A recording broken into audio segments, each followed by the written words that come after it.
Hello friends, welcome to my channel. আমি শর্মিষ্ঠা হাজির হয়ে গেছি আজ মিষ্টি একটি ব্লগ নিয়ে। কিন্তু ব্লগ শুরুর আগে কেমন আছেন আপনারা? আশা করি খুব ভালো, আর আমরাও কিন্তু ভালো রয়েছি।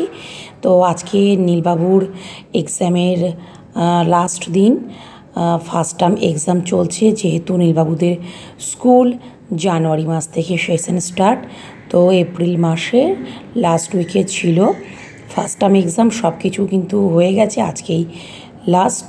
তো অন্যান্য পরীক্ষার দিনগুলো কিন্তু বসিনি, তো যেহেতু আজকে শেষ, তো দেখলাম আজকে বসে একটু চুটিয়ে গল্প করে নিই, কারণ এরপরেই তো সামার ভ্যাকেশন স্টার্ট হয়ে যাবে। অলরেডি অনেক বেশিরভাগ স্কুলেই সামার ভ্যাকেশন স্টার্ট হয়ে গেছে, তো ওদের যেহেতু পরীক্ষা চলছিল, তো এবার স্টার্ট হবে। তো সকালে একটু গল্প হয়ে গেল, নীলবাবুদের স্কুলের সামনেটা দেখিয়ে দিয়ে এখানে আমরা মমস গ্রুপের সাথে বসেছিলাম। আবার স্কুলের সামনে চলে এলাম, এখানেও কিন্তু একটা গ্রুপ রয়েছে। চলুন এই গ্রুপটার সাথেও আপনাদেরকে একটু পরিচয় করিয়ে দিই।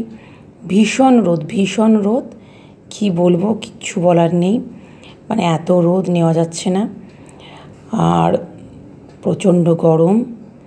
তো যাই হোক, বাবু তো মোটামুটি পরীক্ষা ঠিকই দিয়েছে। সবাই কিন্তু হাই হ্যালো করছে,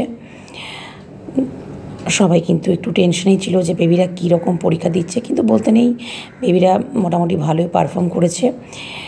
মারা কিন্তু একদম চাঙ্গা, সবাই কিন্তু হাই হ্যালো করে দিয়েছে। আপাতত এক্সাম শেষ, এবার সবাই যে যার মতো বাড়ি ফিরে যাবে। আমরাও বেরিয়ে গেছি। নীলবাবুর বাবা যেহেতু আসতে একটু সময় নিয়েছে, তাই নীলবাবুকে বললাম তুমি টিফিনটা চটপট খেয়ে নাও। তো নীলবাবু এখন টিফিন খাচ্ছে। এক্সাম দিয়ে এখন আমরা বাড়ি ফিরছি। আজকের ব্লগ এই পর্যন্ত। কেমন লাগলো অবশ্যই কমেন্টের মাধ্যমে জানাবেন, আর ভালো লাগলে চ্যানেলটি অবশ্যই সাবস্ক্রাইব করে দেবেন। ধন্যবাদ।